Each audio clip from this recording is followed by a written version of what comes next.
मखसूस नशिस्तों के फैसले के बाद यकीनन हुकूमत जो है वो बड़ी कंफर्ट जोन उसको मिलेगा। 2/3 से ज़ायद अक्सरियत उसके पास आ जाएगी और फिर कोई भी नई तरमीम जो है उसके लिए इससे पहले जो एक वीटो पावर थी मौलाना फजलुर रहमान साहब की, अब वो वीटो पावर भी नहीं होगा। लेकिन साथ साथ पाकिस्तान तहरीक इंसाफ के लिए आजमाइश का एक नया दौर जिसे हम कह सकते हैं, या उसकी पॉलिटिकल स्पेस जो है वो और श्रिंक होती जा रही है। ये पॉलिटिकल कैनवस क्या बन रहा है, सियासी मंजरनामा किस तरह से आगे बढ़ेगा, क्योंकि ये आइडियल कभी भी किसी के लिए नहीं रहता, क्योंकि सियासत नाम ही मुमकिनात का है। तो एक लार्जर कैनवस क्या बनने जा रहा है, और इसमें अगर पाकिस्तान तहरीक इंसाफ के लिए एक स्वॉट एनालिसिस करें, उसकी स्ट्रेंथ, उसकी वीकनेस, उसकी और उसके लिए थ्रेट्स, क्या अगर कोई अब भी स्वॉट एनालिसिस हो सकता है या नहीं, इसके ऊपर मैं बात करूंगा। फवाद चौधरी साबिक वफाकी वजीर, माहिर कानून और ज़ीरक एक सियासतदान हैं, हमारे साथ मौजूद हैं। बहुत शुक्रिया चौधरी साहब आपके वक्त का। सबसे पहले ये जानना चाहेंगे कि जनाब ये जो इस वक्त रिजर्व सीट जजमेंट्स जो सामने आ गई, फैसला जो है वो सामने आ गया, और एक अगेन मुश्किल वक्त है पाकिस्तान तहरीक इंसाफ के लिए। आप पर्टिकुलर इस फैसले के अदालती और सियासी असरात क्या देख रहे हैं? देखिए इमरान, पहली बात तो यह है कि फैसला काफ़ी हद तक गैर ज़रूरी है, इसलिए कि पार्लिमान की और सुप्रीम कोर्ट की जो पहले ही हैसियत बड़ी मुतनाज़ थी, उसको बिल्कुल रोक दिया है इस फैसले ने। और हुकूमत की पोजीशन में कोई बहुत बड़ी कोई सी चेंज आई नहीं, क्योंकि देखिए ना, जब ये रिजर्व सीट्स नहीं भी थी तो हुकूमत ने 26वीं आईनी तरमीम करवा ली थी। सो इसका मतलब यह है कि हुकूमत की जो एबिलिटी है टू प्ले विद पार्लियामेंट वो पहले ही मौजूद थी, और उन्हें कोई दिक्कत नहीं थी कोई इस तरह से कि वो कोई मामला करना चाहें तो उसको कोई रोका जा सके। इस सूरत हाल में मेरे ख्याल में पार्लियामेंट को और ख़ुसूसन जो सुप्रीम कोर्ट की साख को नुकसान पहुंचा है वो एक्चुअली ज़्यादा बड़ा है बनिस्बत के हुकूमत को उसका जितना फ़ायदा हुआ है वो। जहाँ तक पीटीआई का ताल्लुक है, पीटीआई तो जाहिर है एक जबर और सितम का सामना कर रही है, और उसके ऊपर मुस्तजाद ये है कि जो अपनी लीडरशिप पीटीआई ने या खान साहब ने जो सिलेक्ट की है वो बिल्कुल इमेच्योर हैं, पॉलिटिकली नोविसेस हैं, उनका कोई तजुर्बा नहीं, किसी का 8 महीने है, किसी का 12 महीने है। लिहाजा वो कोई भी जो चैलेंज है वो हुकूमत को देने की पोजीशन में नहीं है, जिसकी वजह से जो पीटीआई का आम रुकन है वो बददिल है। इमरान खान को जेल में 2 साल से ज्यादा अरसा हो गया है। कोई इंटरनेशनल प्रेशर, कोई इंटरनल प्रेशर, कोई अलायंस, किसी तौर के ऊपर भी पीटीआई जो है वो मूव नहीं कर पाई। यानी आप ज्यादा जिम्मेदार जो है वो मौजूदा क़यादत को करार दे रहे हैं? ज्यादा जिम्मेदार तो जाहिर है जो हुक्मरान है, उन्होंने फैसला कर लिया है कि मुल्क में आइन, कानून, मोरालिटी, ये तमाम चीज़ें किताबी हैं और इनकी कोई हैसियत ही नहीं है। तो जाहिर है कि एक आपने जब कोएर्जन के साथ एक जबर के ऊपर अपनी निज़ाम ही चलाना है तो जाहिर है उसमें बड़ी मुश्किल हो जाता है किसी और का एक्ट करना। लेकिन बट चौधरी साहब ये बताइए कि अगर हालात का मुआवजा किया जाए, मियाँ नवाज शरीफ साहब जब उनके ऊपर जो है इस तरह की आजमाइश थी तो वहाँ पर शहबाज शरीफ जो है वो सामने आए, आकर उन्होंने निगोशिएट किया, एक पॉलिटिकल प्रोसेस को बढ़ाया। मसला ये है कि पीटीआई के अंदर गौहर साहब हैं और लोग हैं, लेकिन या तो वो इतने काबिल भरोसा नहीं या फिर उनके पास इख्तियारात नहीं, क्योंकि डायलॉग की बात अभी भी की जा रही है। प्राइम मिनिस्टर ने अभी भी कहा है कि जनाब आके डायलॉग करें, और डायलॉग करने से एक पॉलिटिकल ओपनिंग, पॉलिटिकल प्रोसेस जो है वो आगे बढ़ता है। तो इसमें हर चीज़ के अंदर फिर खान साहब जो है वो उनको मंजूर नहीं है सारी चीज़ें। वो कहते हैं जनाब हुकूमत से बात नहीं करनी, मुझे इस्टेब्लिशमेंट से बात करनी है। यहाँ पर कोई रास्ता किसी भी किस्म का अगर निकलेगा वो तो सियासी अमल दखल से निकलेगा। चौधरी साहब, पहली बात तो ये कि नून लीग का और पीटीआई का कंपैरिजन ही नहीं बनता। जो इस वक्त पीपल्स पीटीआई के साथ जो जुल्म, ज्यादती या जिस किस्म का मामला हुआ है, नून लीग के साथ तो देखिए उसका पासिंग भी नहीं हुआ था ना। पीटीआई के तो जो सारी पीटीआई का काडर है उसको तोड़ा गया, उन पे तशद्दुद करके, जेलों में डाल के, खवातीन को उठा के, फैमिलीज को टॉर्चर करके, इलेक्शनों में जो है वो फॉर्म पहले तो नॉमिनेशन पेपर जमा ही नहीं कराने दिए गए, फिर जो है वो मुस्तरद किए गए, फिर उसके बाद जो है उनको जो इलेक्ट हो गए उनको जेलों में डाल दिया गया, और अब आपके सामने जिस तरह से है। सो ये जो सूरत हाल का तरीके इंसाफ को है, नून लीग ने पहली बात तो ये है कि इसके तो करीब भी कोई मुश्किल हालात का सामना नहीं किया, और उनका काडर जो था वो महफूज रह गया। पीटीआई तो जो है वो हुकूमत ने, एस्टैब्लिशमेंट ने ख़त्म कर दी ना, जब उन्होंने असद उमर साहब को, शाह मुझे, उसके बाद परवेज़ खट्टक साहब को, हम लोगों को तशद्दुद करके, जबर करके जो पार्टी छुड़ा दी, शाह महमूद कुरैशी को, एजाज चौधरी, महमूद रशीद को जेल में डाल दिया, हमाद अजहर, असलम, मियां असलम इकबाल और बेशुमार मुराद सईद, बहुत सारे और दीगर दोस्त जो हैं उनको भागने पे मजबूर हो गए। तो लिहाजा ये सारी सूरत हाल का तो कोई कंपैरिजन नहीं है नून लीग के साथ।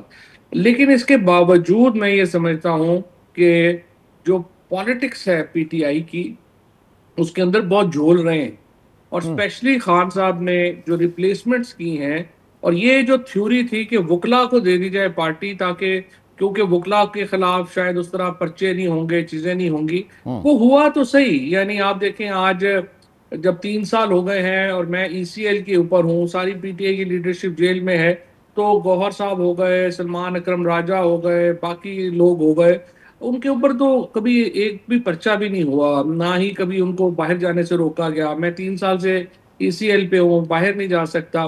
तो मौजूदा क़यादत को ये फायदा तो जरूर है कि उनको एक आप समझिए कि नरम रवैये का सामना है। अगर इनको उस तरह का रवैया मिलता जो 9 मई के बाद हमारे दोस्तों के साथ हुआ और हमारे साथ हुआ, तो ये तो एक दिन 24 घंटे भी पीटीआई में ना गुजारते। लेकिन इसके दूसरा इसका पहलू ये है कि ये क़यादत बुरी तरह नाकाम हुई सियासत के पेच बुनने में। लिहाजा उन्होंने बस इसको सिर्फ एक केस के तौर पे लिया। वो पैसे चार्ज करते हैं, अदालत में नहीं तो जाते क्या हैं, खान वहां से साहब रिजेक्ट अभी हो भी जाता है। इदराक नहीं कर पा रहे? अगर ये क़यादत फेल है, नाकाम है, और खान साहब अभी भी अंदर हैं, तो क्या वो इदराक नहीं कर पा रहे अपनी इस टीम का? पिछले महीने मेरी 3 दफा मुलाकात हुई खान साहब से, और मैंने यही बातें उनको भी की हैं। लेकिन वो अभी इसी क़यादत के साथ चलना चाहते हैं। मेरी नज़र में इस क़यादत के साथ मेरा तो सिर्फ यही है कि इसको 3 महीने आप चला लें, 6 महीने चला लें, जितनी देर हम्म। आप चलाना चाहते हैं। हम्म। ये क़यादत डिलीवर नहीं कर सकेगी, और खान साहब को 2-2.5 साल से जेल में हैं, और अनफॉर्चुनेटली इस लीडरशिप के साथ मुझे कोई चांस नहीं लगता कि वो कोई कामयाबी हासिल कर सकेंगे। तो पॉलिटिकल स्पेस कहाँ से मिलेगी? फिर आगे कैसे बढ़ा जाएगा? कोई गुफ्तो शनीद किसके साथ, कहाँ पर? मतलब कोई ना कोई तो रास्ता निकालना है ना आप लोगों ने। लेकिन अब इसके लिए तो खान साहब रिव्यू करें, और मेरे जैसे लोगों को, डॉक्टर आरफ अलवी को, असद कैसर साहब को, शाह महमूद कुरैशी साहब को, अलीमा बीबी को, इन लोगों को जो है वो एक कमेटी कॉन्स्टिट्यूट करें, जो फिर जाके एक बड़ी पॉलिटिकल स्ट्रेटजी जो है वो बना सके। हाँ। देखिए, एक तहरीक चलाना जो है, it can be a part of bigger political strategy, but वो खुद तो कोई स्ट्रेटजी नहीं है। तो जब तक आप एक बड़ी स्ट्रेटजी ना बना लें, एक बड़ा पॉलिटिकल अलायंस आप नहीं बना पाएंगे, हुकूमत को चैलेंज नहीं दे पाएंगे, तो कैसे स्पेस क्रिएट हो? ठीक है, तो आप ये समझते हैं कि मौजूदा क़यादत जो है उसमें ये वस्फ नहीं है कि वो इस तरह से डिलीवर कर पाए? तो आपके सामने है ना, मतलब वो 2 साल में उन्होंने क्या डिलीवर किया है? 2-2.5 साल हो गए हैं। 9 फरवरी को जब आपको एहतजाज में जाना चाहिए था, ये सारे लोग जो हैं घरों में बैठ गए। फिर उसके बाद कई मौके आए जब ये आखिरी आप देख लें, जब अमेरिका का इलेक्शन हुआ, प्रेसिडेंट ट्रम्प जीते, बड़ी दबाव में थी हमारी हुकूमत। उस वक्त जो है बातचीत होनी चाहिए थी, चीज़ें होनी चाहिए थी, लेकिन अनफॉर्चुनेटली नहीं। अब तो खैर वो सब किस्सा माजी हो गया। अब ये बताइए कि ये जो आपके कौमी असम्बली के मेंबरान ज़ायरी के वो अब जो है वो आज़ाद अरकान शुमार होंगे अगर इलेक्शन कमीशन उनको इंडिपेंडेंट कैंडिडेट डिक्लेयर कर देता है। तो ऐसे में फिर क्या आगे तस्वीर बने? किस हद तक आज़ाद रहेंगे, किस हद तक वो खान साहब के साथ या पार्टी के साथ जो है वो टैग रहेंगे, या फिर हुकूमत की तरफ से कोशिश होगी उनको इंसेंटिवाइज करने की, उनको अट्रैक्ट करने की, और फिर कहाँ पर खड़ी होगी? एक नया बहरान शायद आने वाला है पार्टी के अंदर। कोई बुरान वाली बात नहीं है, लेकिन पार्लियामेंट की हैसियत कोई नहीं रह गई, सुप्रीम कोर्ट की, जुडिशरी की हैसियत कोई नहीं रह गई। तो सियासी जो लड़ाई है वो तो अब अवाम ने गलियों में, बाजारों में ही लड़नी है, जब भी लड़नी। पार्लियामेंट अब फोरम नहीं रह गया, क्योंकि आपने इतना ज़्यादा दीवार से लगा दिया है अपोजिशन को कि पार्लियामेंट की कोई हैसियत और अहमियत ही बाकी नहीं रही। लिहाजा ये जो लोग इस वक्त बैठे हुए हैं, देखना तो सिर्फ अब यही है कि ये रिज़ाइन कब करते हैं, और पीटीआई का भी अगर तो जेयूआई से अलायंस होता और पीटीआई और जेयूआई इकट्ठा रिज़ाइन करने का फैसला करते, फिर तो एक बहुत, मैं समझता हूँ कि बड़ी इफेक्टिव मूव होनी थी। लेकिन अनफॉर्चुनेटली क्योंकि ये नहीं, जेयूआई के साथ लेकिन अलायंस ये नहीं सारे बना। अलायंस तो उस वक्त होते हैं ना जब नंबर गेम के ऊपर आके अलायंस होते हैं, जब आपके अरकान आपके साथ होते। आगे चल के मैं जो बात कर रहा हूं, जो इंडिपेंडेंट की बात कर रहा हूं, तो फिर उस वक्त इस तरह के अलायंस का फायदा होगा नंबर गेम में। देखिए कोई इशू नहीं है इमरान, प्रॉब्लम यह है कि लोग छोड़ नहीं सकते पीटीआई। बंदे ने पीटीआई को छोड़ना है, इमरान खान को छोड़ना है, जिसने अपनी अगली नस्लों की सियासत भी खत्म करनी है। क्योंकि आप देखिए ना, राजा रियाज साहब, फिर वो जो एमएनए थे जिन्होंने बाकी छोड़ा, यहाँ से एमएनए जो छोड़ के गए वो किधर है? उनकी तो पॉलिटिक्स खत्म हो गई है, उनकी नस्लों की सियासत खत्म हो गई है। They won't be able to make it again, so it's not easy decision. और डिस्पाइट के, जाहिर है ये लोग सारे मिलिटेंट तो नहीं है ना, बंदूकें उठा के पहाड़ों पर नहीं चढ़ सकते। बड़ा जुल्म ज्यादती उन्होंने बर्दाश्त भी की हैं, आगे भी कर रहे हैं। लेकिन मेरा यही ख्याल है कि ये कोई बड़ी इसमें जो है वो तोड़फोड़ हो नहीं सकती पीटीआई। ठीक है, चलें, लोग छोड़ नहीं सकते, लेकिन बात यह कि क्या लोग किसी भी कॉल पर निकलेंगे? अभी जो एहतजाज जो है वो कहा गया था, फिर उसको ईरान इजराइल के हवाले से, उस कॉन्फ्लिक्ट के हवाले से मौखर कर दिया गया था तहरीक को। तो क्या आप समझते हैं कि कोई तहरीक इस वक्त कामयाब पीटीआई कर सकती है, लोगों को सड़कों पर ला सकती है?